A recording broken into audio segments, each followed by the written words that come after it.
Hiya, how's it going? Bonnie Violet here. I'm a trans, femme, genderqueer, spiritual drag artist and digital chaplain. And in case you don't know where you are at Dragon Spirituality. This is actually episode 10, though it's happening in the kind of the 11th slot, so to speak.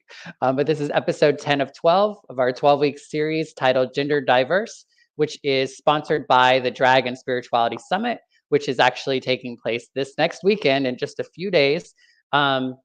In Chicago. I would say here in Chicago. I'm in Chicago this time, as you might be able to see behind me.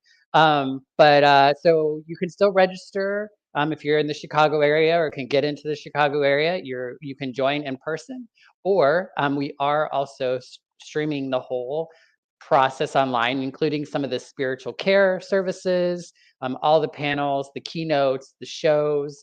We do have a family edition show, which we will show portions of that. But obviously, we're not going to have children in that scene, but we are going to still read a book with the young people who come on, or even the adults who want to hear the stories. But we'll keep the audience out of the shots, if that makes any sense for folks who might be curious about that. But you can go to Dragon Spirituality Summit on YouTube, and you can find all of the things there. It is free. If you're able to contribute something that's super rad, you can go to dragonspirituality.com and register. It'd be great if you could register whether you're going to pay anything or not, just so we can have a sense of who's coming and who came and all that sort of fun stuff. So please do check it out, dragonspirituality.com. Also this evening with our guest, as always, feel free to ask questions along the way, and I will do my best to bring them up on the screen, ask the question of our guest on your behalf. Tell us, we're sexy, whatever, those sorts of things are invited as well. I'm also going to have the socials of our guest as well as a Venmo link. So feel free to, go to that Venmo link and send a little gift to our guest as well. So not to belabor it any further, I'm going to go ahead and bring on our guest this evening, Justyn Caze. Hello. Hi everyone, how you guys doing? Good. How are you? I'm all right. I'm good. It's not as hot as I thought it was earlier, so that's good. I'm not Yes. gonna sweat to death. So you're comfortable. Yes, I'm comfortable. Yeah. I'd maybe a little sweaty. I'm a little sweaty. Well, you're wearing a sweater. Of course you're gonna be sweaty. Yeah, it is the sweater. Just because you cut the sleeves off doesn't make it Yeah. right. Yeah, it Doesn't make it doesn't a make tank it top. less. It doesn't make it any less hot. Right. So do you want to just give a brief little introduction about yourself, name, pronouns, what where you're at? Sure. My name is Justyn Caze. I'm actually the Imperial Crown Prince of Reign 52 of Imperial Court of Los Angeles, Hollywood. I am from West Covina, California. If you guys don't know where that is, it's east of LA.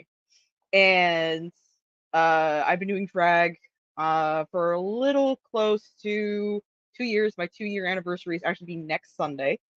And I started out digitally, doing performances online, live via Zoom, StreamYard, things like that. I did actually do pre-recorded pieces as well, which anybody who's ever interested, I can always provide links. Awesome, great, and that sounds fantastic. Thanks for introducing yourself a little bit.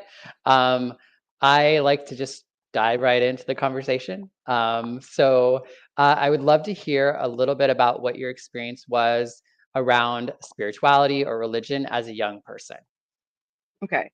I actually grew up in a very southern household in California. I grew up in San Dimas, California, but my family is from Louisiana, and I grew up in a very Southern Creole household, and I grew up Catholic, and I actually didn't have as bad of an experience with my religion as some people have dealt with, but I think that had more to do with my parents not strictly forcing us to go to church every weekend and having us repent or anything like that. My parents were like, you know what, if this is what you want to do, that's what you want to do. You don't have to keep up with it, but we'll support you either way. And I know my brother had stopped going, and then he continued later on in life. Me and my oldest brother both continued on and went straight through. So I'm a confirmed Catholic. My saint name is Joan of Arc. because it resonated with me. This her story, not just the fact of like her fighting for her religion, but fighting for the fact of what she truly believed in. And that's how I perceive myself, and continually aspire to be as involved and working alongside my fellow queer folks, have them be religious, have them not, have them have some spirituality, have them not. That's entirely up to every person, and to respect it, no matter their background, no matter what they believe in, what they find truly to be out there in this world. Around. Mm-hmm. And at what age did you I guess, were you drawn to Joan of Arc and like kind of started the relationship with Joan of Arc? It was actually kind of interesting because we had this huge collection old collection of the saint books in my house with our family Bible. And it was on this big pedestal, this big wooden pedestal on top of like a bookshelf in our house.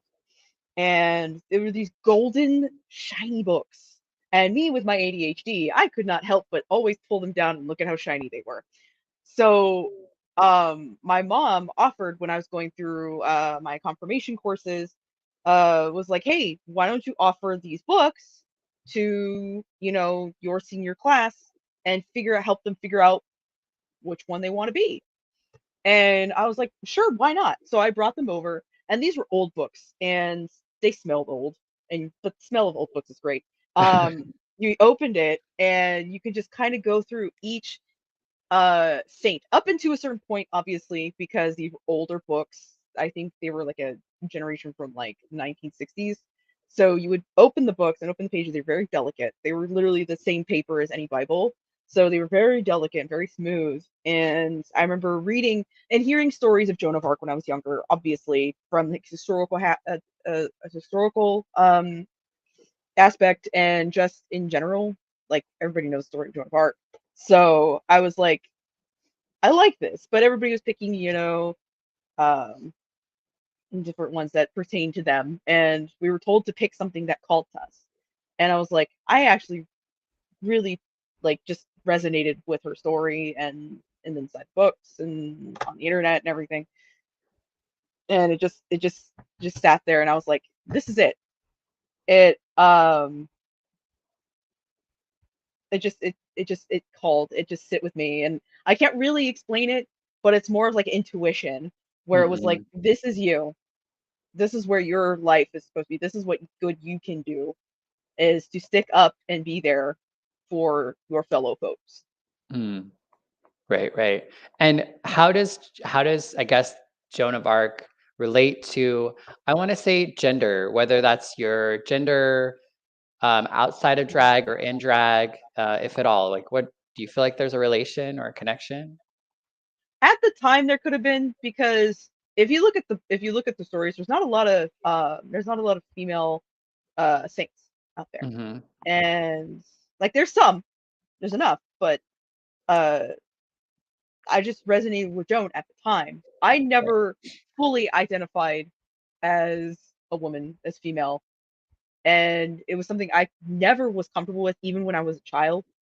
Mm-hmm. Um, but to resonate with someone who was female, but not necessarily feminine, Right. helped me a lot, because she wasn't considered feminine, because she wore like armor. She was, you know, she fought. She wasn't just, she wasn't like the typical Western ideal of feminine. Mm-hmm. And I like the fact that she was tough, and she stuck it out, and she was just just really strong. And most people would consider that a feminine trait, but it can be. Mm-hmm. And I just like the fact that despite everything, that wasn't her main goal. That wasn't her main like pertaining thing in her story, was doing the feminine thing, but was for fighting. Mm-hmm. Yeah. Veronica Electronica is saying hello from Nashville. Veronica is going to be Hi. our guest next. I was going to say next week, but we're in the middle of the week, so it's going to be on Wednesday. Nice. I'm Yes, excited. our final of the 12. Yay. Yay. Awesome. And when did you first see drag? Oh, that is a story to tell. Okay, I have to go a little bit back before that just to kind of give people a background of the story. So I was with one of my very good friends, one of my best friends of all time. His name's Patrick, and we both came out to each other at a young age, and it was a fun time. Like us coming out was a cute time. But when we both decided let's go to a gay bar for the first time. Let's go. And this specific gay bar had specific nights for 18 plus, not just 21 plus. And this Mm-hmm. was more of a local bar called Oasis. Anybody is from my area and they're queer and around my age, they know Oasis. Um, and we were looking it up, we are going so excited, and then before we went inside, we sat in the car, we looked at each other, and we chickened out. Mm. And we went and got A&W down the street. Um, and then soon after that, I was like, we tried again a little bit later, and we finally saw for the first time a drag show. It was at Oasis. It had I know you people know Raja from Mhm. Drag Race. She originally started out in my area as a queen, Oh, wow. and she was one of my first exposures. Same thing with Jackie B. Mm. Same thing. I think Angina had been on stage before she became part of Drag Race. A lot of people who were on Drag Race had been at Oasis, Mm. and they were my first exposures to drag in general. And I was like, oh my god, I love this. But I had never seen a king before. Mm, I always thought, mhm. oh, it's just it's for cis queer men who want to uh, say bygones to the gender norms. And I thought that was still pretty cool. You Right. know, but then I went on, and one night it was I can't remember what specific night, but I finally saw King. Mhm. Phantom. King Phantom was the king that I saw for the first time. They did The Crow, the movie Crow, but they did the song Burn by The Cure, which was also the song from the movie The Crow. And I was blown away because one, they were pregnant at the time Oh, and wow. doing tricks on stage and just doing the whole bit. And I was flabbergasted. My jaw was Mm. like on the table.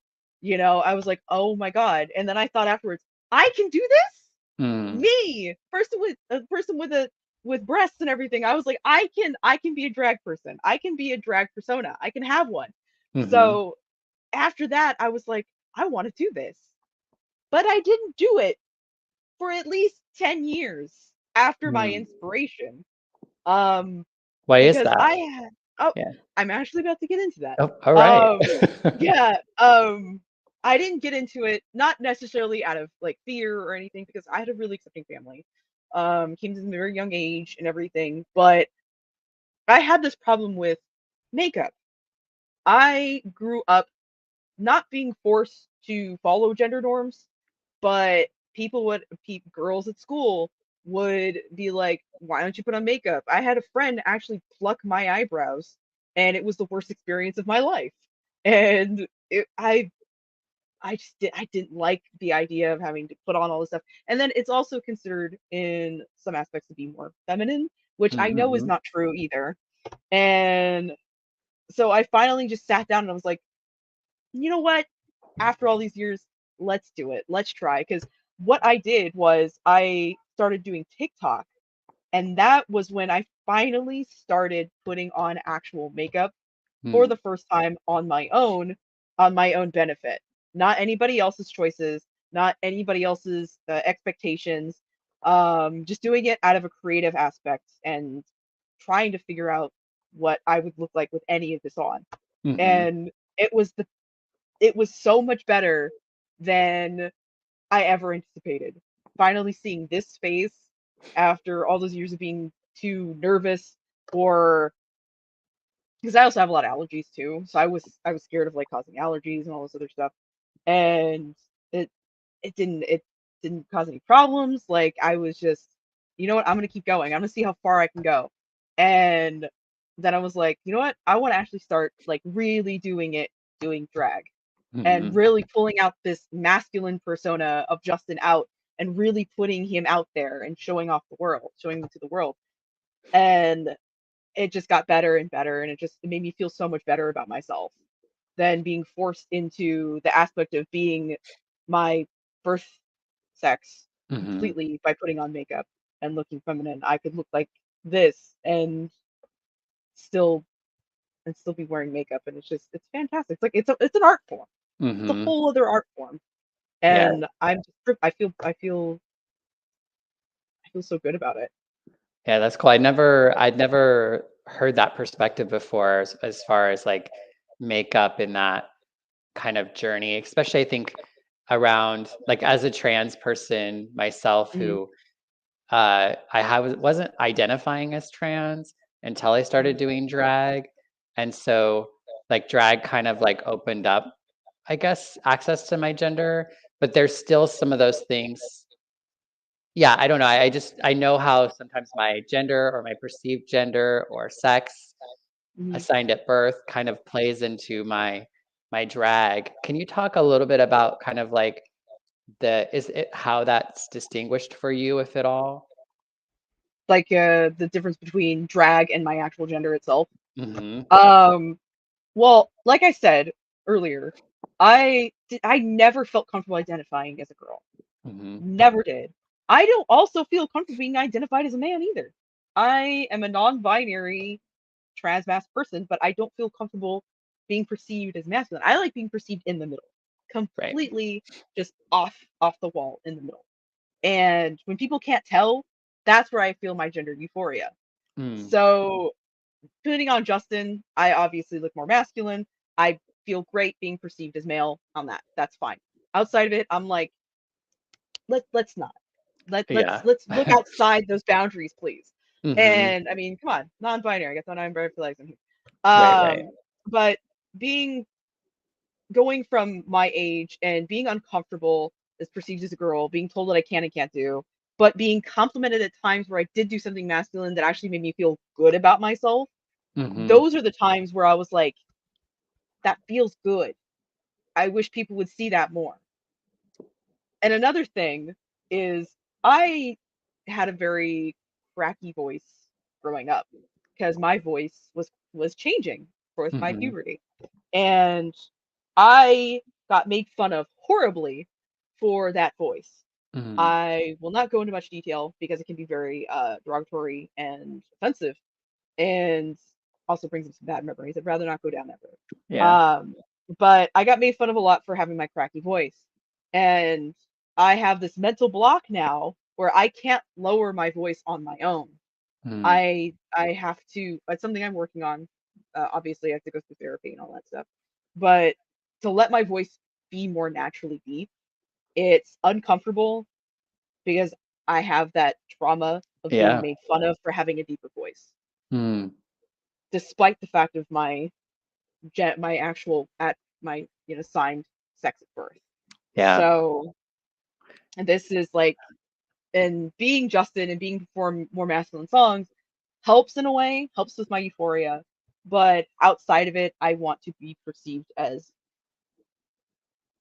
like whatever you see, that's fine with me. But if you want to directly associate my gender outside of my drag, the best Mhm. thing that can be done is they, them, he, him pronouns, and in drag is he, him fully.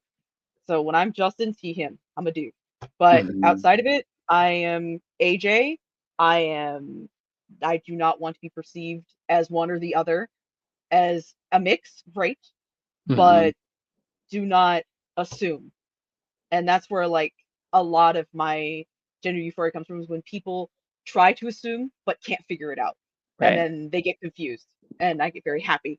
Um, but I don't like the idea of us being forced to perceive because it's like don't judge a book by its cover. We're raised to have that as our mentality, as our as per perspective of the world. But a lot of people didn't take it to heart because they were like, oh, it's just a silly little quote that my parents used to tell me. No, it's actually beneficial for the rest of your life because you don't assume other people's Right. lives. You don't assume how they feel, what they consider themselves. You don't assume their gender, Hmm. and you just kind of ask or you learn about them. And if they correct you, more time to learn and to embrace. But that's not for everyone. Yeah. So I try myself is to be that aspect where people can take that moment to like, should I judge this book by its cover? Mm. Or should I trust the back cover? Like asking questions pretty much, looking at the reviews, getting to know this person pretty much. Right. That's where I put myself, and that's where I hope people perceive me outside of this. And sometimes they Hmm. do, sometimes they don't. But Right, right. And that can be very freeing. I think oftentimes nobody really fits in their identifiers. And I think sometimes those identifiers can be really restrictive, mhm, especially if we think we only have two options or we only have, whatever it, and we don't feel like we fit in that. I feel like I love like the way that gender is being expressed and being talked about a lot more. I think for me, it feeds into a lot more things too. I can't help for myself. Like I tend to like be a little bit more on the femme side in my like because I'm growing breasts and like mhm, those sorts of things. But I still identify as genderqueer, and I really relate with mhm. that aspect of not wanting to be seen as one or the other, really. Yeah, you want to be perceived as you.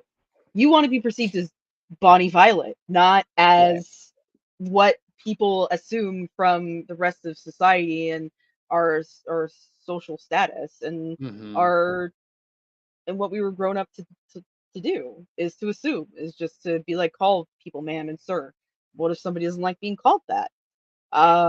It's why like when I'm at work, I don't give people ma'am or sir on the phone. Hmm. I ask them their name or what they prefer to be called by because it's a little bit easier because some people don't like because I mean we all have nicknames. People have Yeah. nicknames. People have abbreviations of their name that they prefer more than their full name.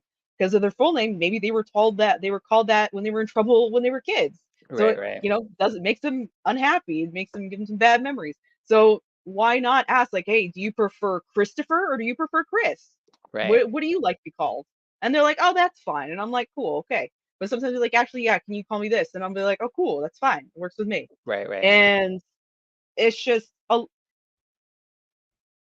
it's the aspect of being judged and being um perceived in the world by others when what perspective actually matters is our own.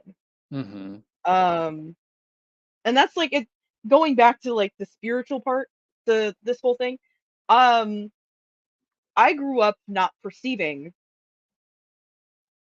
other people like in my congregation and things like that. We were told not to judge. That Mm. was like my biggest lesson coming out of being Catholic and everything is do not judge others and do unto others as you would like to be done unto you. So treating people better and respecting them and understanding where they're coming from and maybe asking those questions is better than just assuming. Some people like the assumption because that Right. helps them feel like they're passing. That's great. But for some, it's not as easy, or they feel like you're doing like, trying to make them feel better by saying it.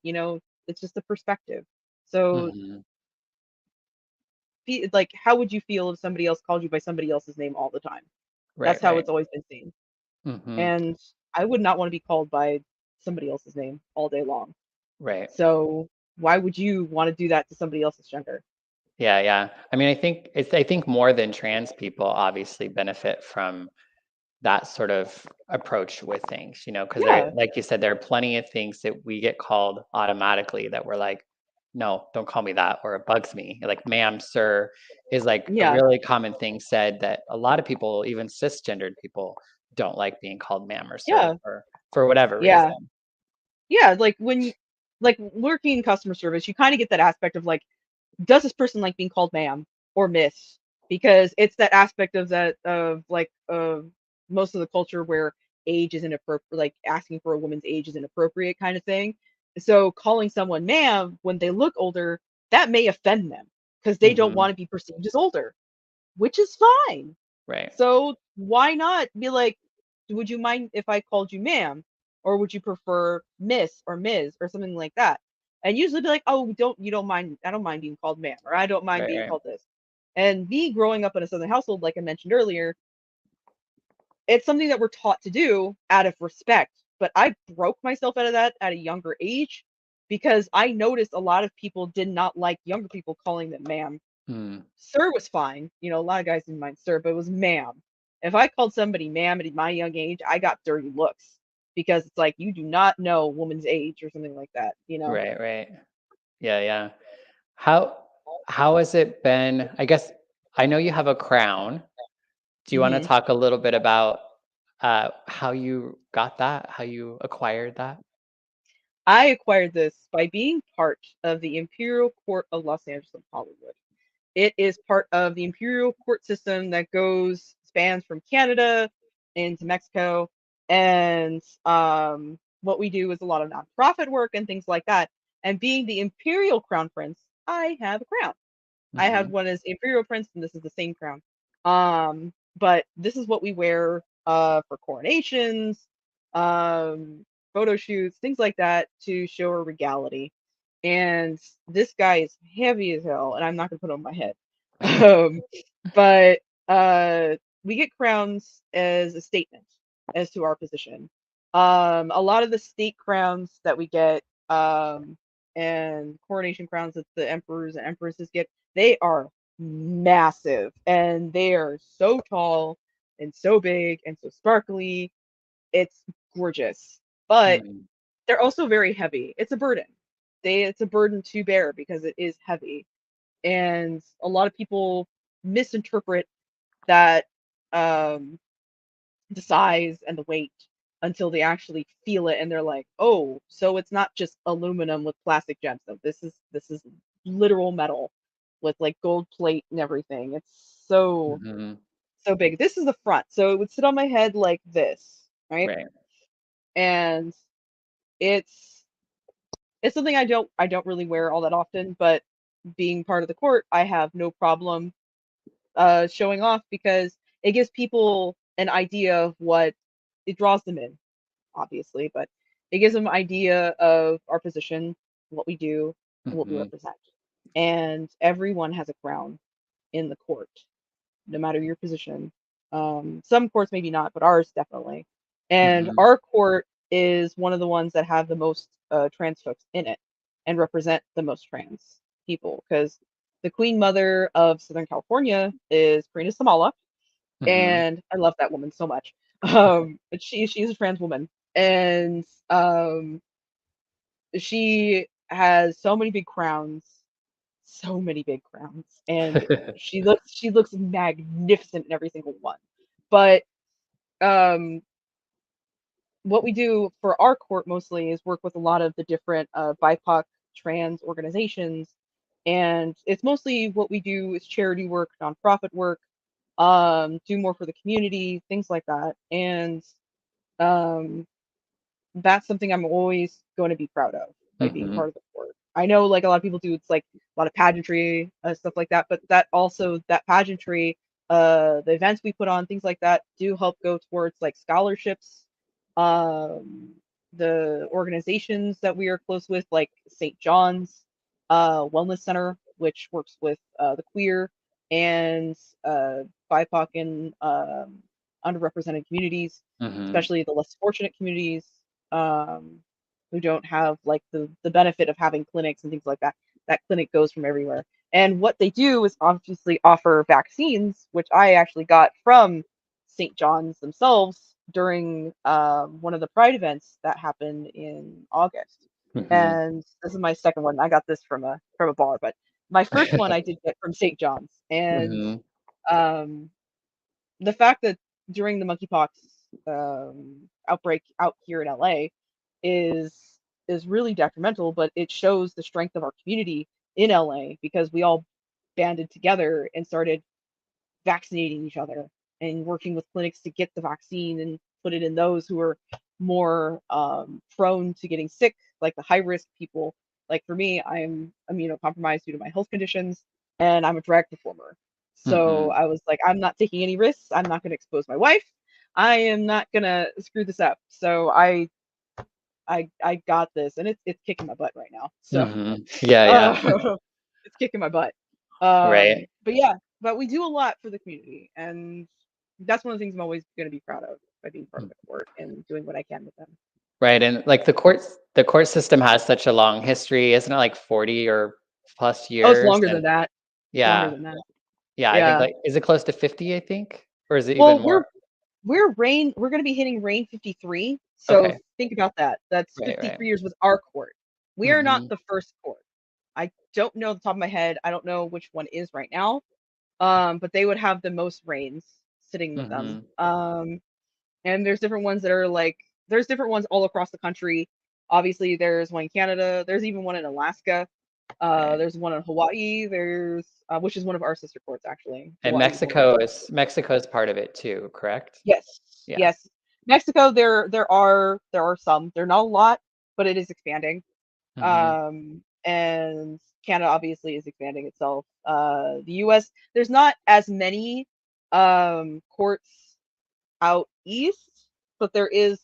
They are starting to build slowly. Mm-hmm. And there's just a lot in California though. There's at least a few per like other county or so. Yeah. It's just LA County is its one because it's where the major one for the entire. And then there's one for Riverside. There's one for San Diego. Orange County actually disbanded, but that's different.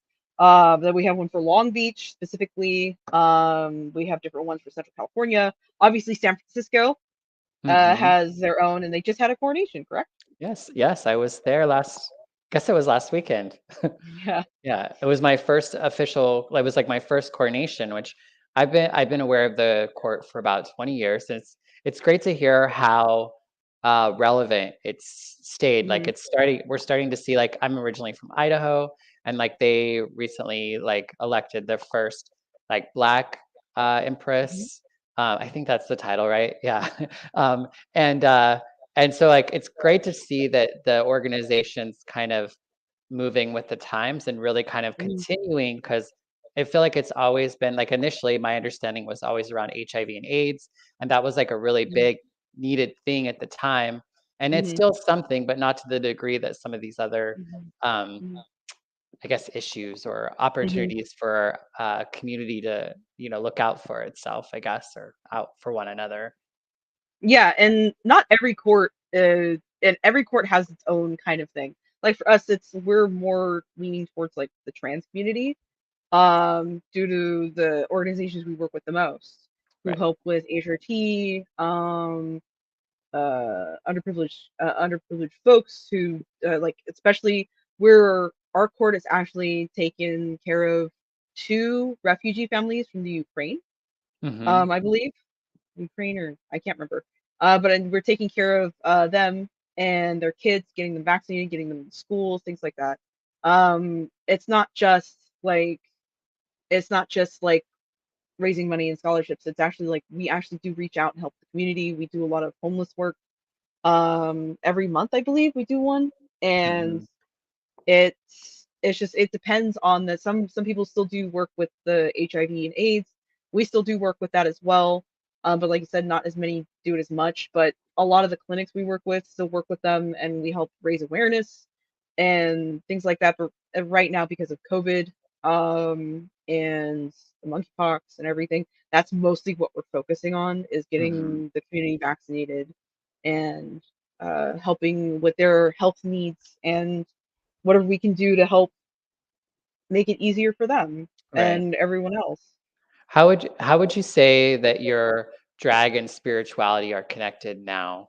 Now that you've been doing Now, drag for a couple of years, and how are they connected, would you say? I would say they aren't really because not because I'm it's something against like my own religion or anything like that, but it helps me explore the other aspects of not just my religion in general, but the rest of like other parts of being spiritual. Like um I started kind of like leaning more towards things that help my actual like spirit, my soul, Mhm. not just like, praying and going to church and things like that, typical stuff, but like more looking inward and taking care of myself and looking at things that I can kind of expand from. Because like I said, my church was rather accepting, um and it was very interesting growing up where I did, and in the household I am, with the Catholic Church being a main thing in my life, and still having acceptance and still having positive experiences. I know that's not for everyone. I know there are so many people struggling with their own religion or how they grew up Hmm. and being just treated like garbage because of that. And I feel very privileged that I had a good experience. Right, And I right. know not everyone did. And that's why it's like I don't take that for granted. And I look at other aspects, other religions, and other forms of spirituality as keeping Hmm. myself open minded, because it's like there's other people who found themselves in other things. Right. Like some people found themselves through Wicca, some people found themselves um, through the Muslim faith and through Buddhism. I know Hmm. quite a few Buddhists, and I know quite a few people who, just said, screw to all organized religion. I'm going to feel spiritual for myself in my own way. Right. And, people who don't even who are atheists and people who are agnostic. It's everyone's freedom to believe what they want to believe. And Hmm. for me to force that onto some other people is definitely not fair, but I can take in my time to listen to them and to take in their accounts. Right. So drag may not be the spiritual part for me, but it gives me the opportunity to explore and talk to other people about their experiences with their own spirituality, their religion, and having Right. conversations that I never thought I would have in my life, like having a conversation with you about this. Hmm. I never thought Yeah. I'd sit down and talk about it. Right. Well, and it sounds like to me, it sounds like, or my question is, it seems like you have been doing a lot of that personal work, and the stuff that you said is kind of tied to your new spirituality or your spirituality outside of the religion that you were brought up in. Mhm. And simultaneously, you're also building this drag persona and having success in that and really like spending a lot of energy in that. How do they not feed into each other? It's mostly like, and not necessarily my spirituality doesn't feed into it. It's my religion doesn't feed into Got you. this. Yeah, because I'm still uncomfortable watching movies about demon possession because Mm, Catholicism and everything. right. But I don't mind doing. I can go outside of my religion and be more comfortable by exploring those darker sides of that religion and other people's religions, and seeing and kind of like being able to put on some horns, you know, and doing darker pieces or more ones that break out of my religion and help me kind of dig deeper into my spirituality, So, but not necessarily with my religion mhm. fully. So you still have the religion, and then you also have the spirituality. And it Mhm. sounds like the spirituality and the drag don't necessarily interfere with one another. Does your religion potentially, or I'm trying to understand that. Yeah, it's a little weird, No, but we and throw things at it. I'm not labeling it weird. I'm just trying to understand. Oh no, no, it's okay. Um, so like, cause I don't put my religion inside. The only time I've ever done it was actually recent. I I I, I forgot about this. I did do a recent performance to the song "Sanctify" by Years and Years, and that song is mostly about a person being there for someone who's not out of the closet and being like their secret lover, that kind of thing.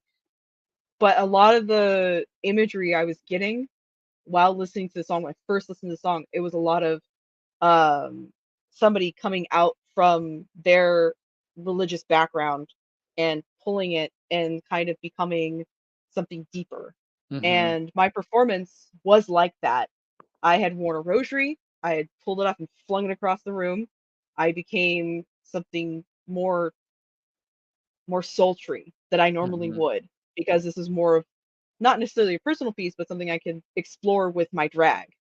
Right. And I feel like I didn't I did I was like throwing the rosary was a little hard for me. Mhm. Um, but I did it was fun. It's interesting to explore my religion and my spirituality with my drag.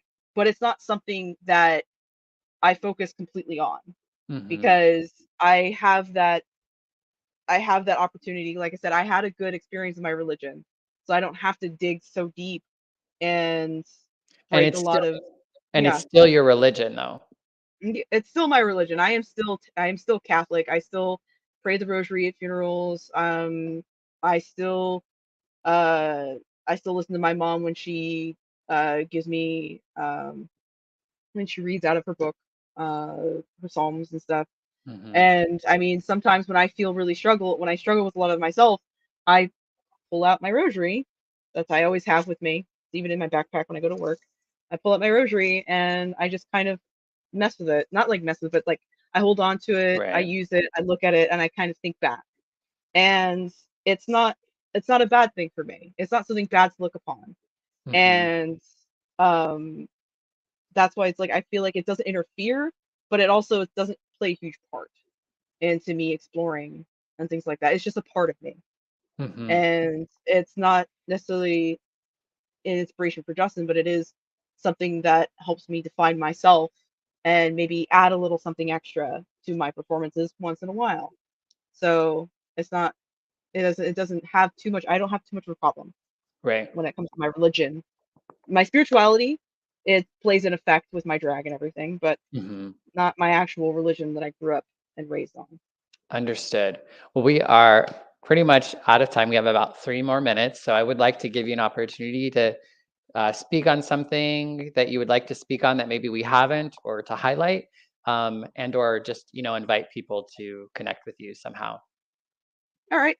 Well, the only thing I can think of, and just it's not necessarily like how I want to reflect on something, but I want people to understand that a religion is not something that completely defines you. It is what Mm. you believe, and if it's something you were raised on, that's great. But if you want to explore different religions, you want to explore different faiths, your spirituality on your own, do it. Because I mean, that's the only way you're ever going to learn about other people's experiences, especially with everything that's happening out in the world right now, especially with Iran. I would encourage anyone to learn about that religion, to learn about the things that these people are going through, because it opens our hearts, it opens our minds. Because we were, uh, with being Catholic and everything, we were taught, like I said earlier, to do unto others as you would want them to do unto you. You don't do that as harm. You do that as a respect. Right. You want people to understand you. You want people to you want to learn about people. Also learn to respect what they go through, what they deal with, because that's the only way we're ever going to really find harmony with each other, is to work together and understand and learn from each other. Yes, yes. And do you want to let folks know how they can reach out to you if you'd like Of that? course, Yes. of course. The best way you guys can find me is on Instagram. It's under Justyn Caze, JustynCaze, because if you type in with an I and an S, you're not going to find me. I can also be found on Facebook. My name is AJ Cheney. That is my actual name. That is the name that I have on Facebook, and that will be my legal name very soon. But that's where you can find me on Facebook. I do have a Justyn Caze page, but it's not very active. But if you guys want to find me, best places to find me is Instagram. I do have a TikTok as well. But those are the best places to find me: Facebook and Instagram. Awesome. Great. Thank you so much, Justyn, for joining me today or this afternoon. And for folks who are listening or watching, you can find those links in the description. And thank you so much for joining us live today, those who did on YouTube, Twitch, or Facebook. And if you're listening to us wherever you listen to podcasts at Dragon Spirituality, we're grateful you joined us and you were here with us. So reach out to us. Let us know if you have any questions, suggestions. Maybe you want to be a guest, just, reach out to us, and check out dragonspirituality.com, and participate in the conference next weekend, or summit, I guess, next weekend in whatever way you can. Take care and have a good evening, everyone. Have a good Uh, time. all right. And I have this little thing I like to go out with. All right, here we go.